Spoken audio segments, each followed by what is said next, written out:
Bom dia. Esse quadro aqui se chama A Hora do Render. Ou seja, tem um render rolando e aí eu vou bater um papo com vocês, beleza? O papo de hoje é sobre, como é que eu consegui entrar no mercado internacional de VFX? Por que que eu vim, né? Por que que eu decidi sair do Brasil e vir para cá? Primeira coisa que eu queria dizer por que que eu quis sair, né? Eu já estava com uma vida estabilizada no Brasil, morando no Rio de Janeiro. Na época eu estava como diretor criativo da Light Farm, que era uma experiência incrível, né?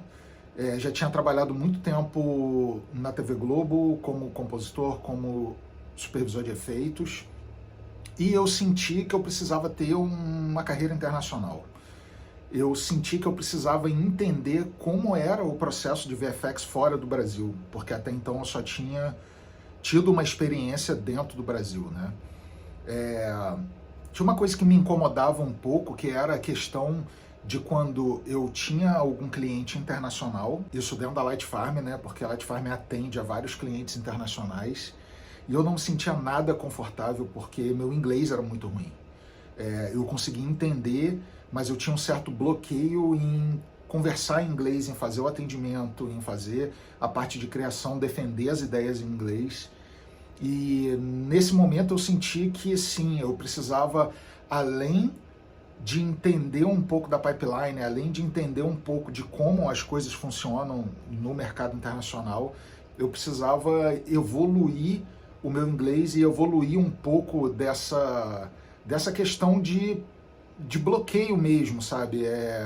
Eu acho que isso é uma coisa muito comum no Brasil, assim, as pessoas terem um certo bloqueio com o inglês, assim. Eu tive o privilégio de ter o acesso de estudar inglês, mas eu nunca precisei realmente do inglês. E no momento que eu precisei, eu me senti totalmente bloqueado. Então, assim, esse foi um dos fatores que me colocou muito nesse lugar de ter a necessidade de sair do país para conseguir expandir ainda mais os horizontes, né, em relação ao VFX. E a outra coisa é que o mercado de VFX fora do Brasil ele é muito maior. Então eu sempre quis entender sobre a pipeline, sobre os processos, sobre como o pessoal fazia os filmes, né, como se faz os filmes blockbusters, os filmes grandes, né, e com orçamentos gigantescos e tal. Então eu sempre tive vontade de entender isso e em certo momento eu comecei a ver que eu tinha que ir mesmo. E essa saída não foi uma saída fácil, né? Essa saída, ela foi... Eu tentei muitas vezes, né? Eu vou falar que, assim, seguramente eu tentei mais de 40 vezes, assim, até acho que consegui, sabe?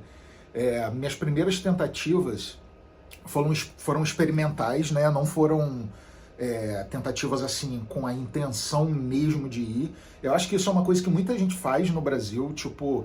aplica para uma vaga para, vamos ver se dá. Só que não é bem assim, entendeu? Porque quando a gente é chamado para uma entrevista, e isso aconteceu comigo, com a Scanline, eu apliquei, eu ainda trabalhava como compositor de efeitos, eu nem era supervisor ainda, e eu apliquei para uma vaga na Scanline em Vancouver, e eles me chamaram para uma entrevista.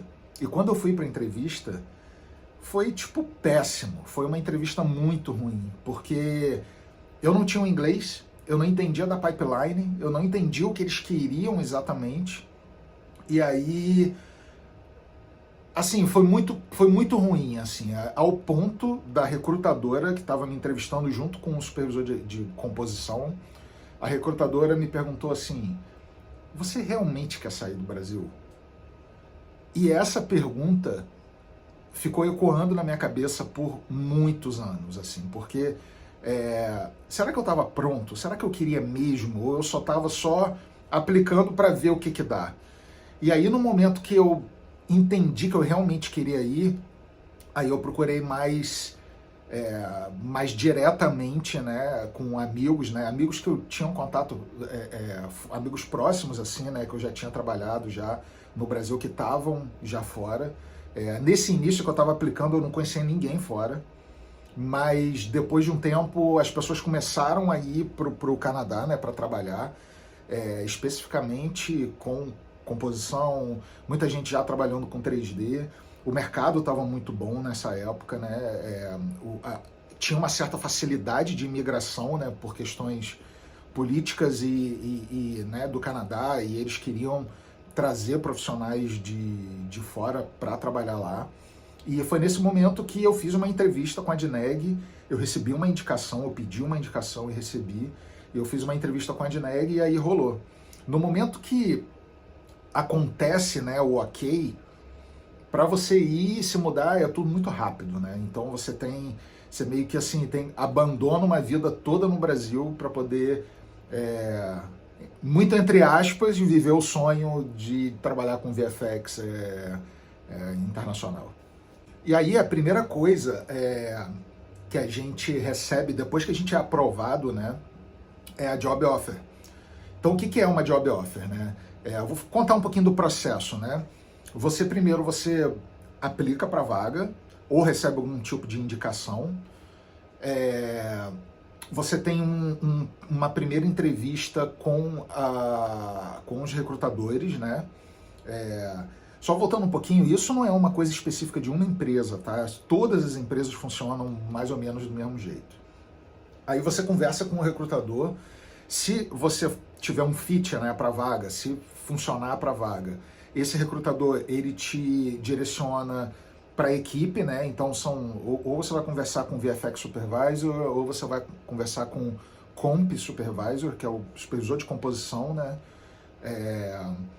E aí, se tudo der certo nessa entrevista, o supervisor ele dá um ok para recrutador e para recursos humanos para te mandar uma job offer, né? Que é uma carta, que é um e-mail, basicamente, com uma oferta de emprego, né?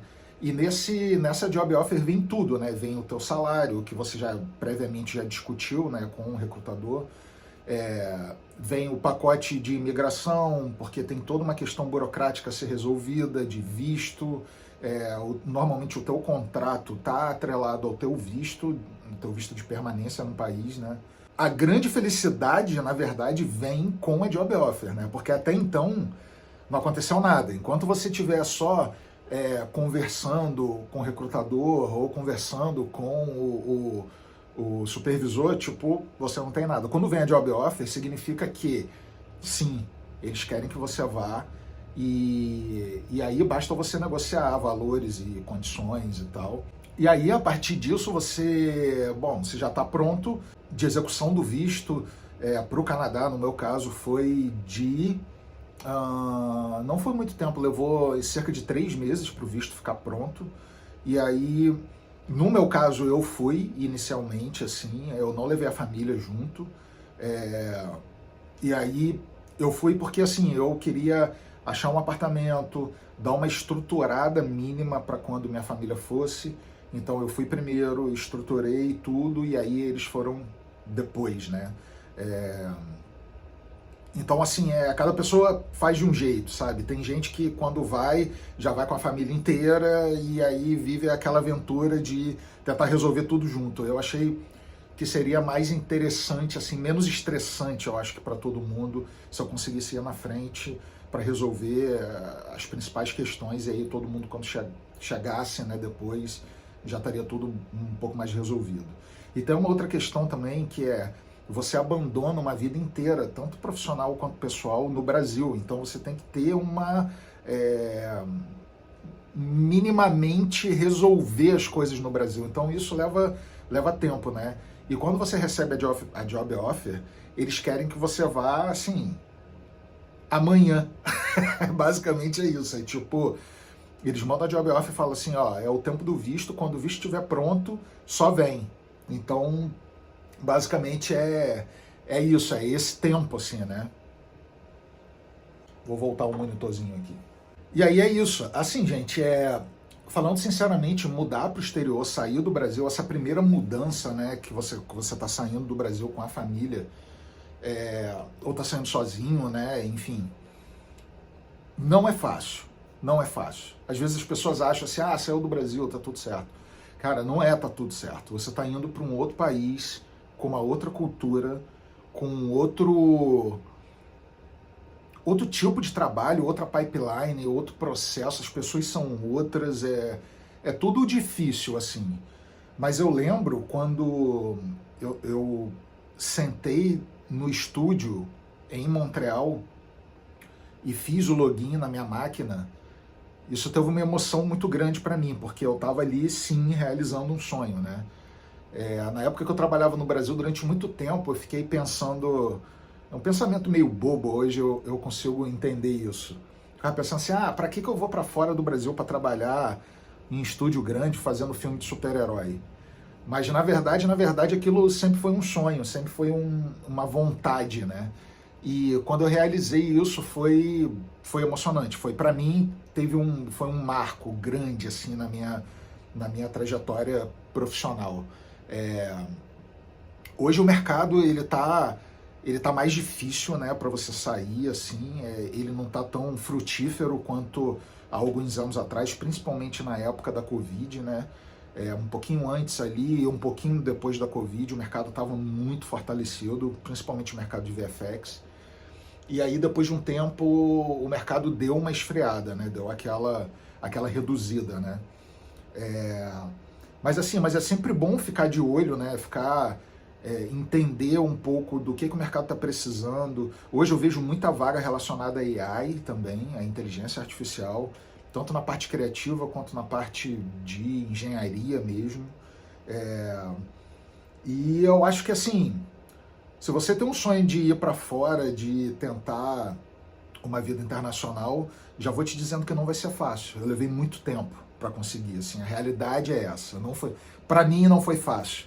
Pode ter sido fácil até para outras pessoas, mas para mim, no meu caso, não foi. Eu tentei muitas vezes e até eu entender o que eu tinha que fazer para poder sair, levou bastante tempo. Espero que seja mais fácil para você que esteja tentando isso. Mas fica aqui um pouquinho do meu processo, de como foi sair do Brasil, da decisão de sair, das tentativas e como que eu consegui fazer isso, beleza? Dedo no like. Se você não está inscrito no canal, se inscreve aí para dar um help. E é isso. Vou estar fazendo sempre esses vídeos mais curtos aqui, enquanto tá rolando o render, batendo um papo sobre o mercado, sobre tudo. Beleza? Valeu, obrigado, um grande abraço, até a próxima.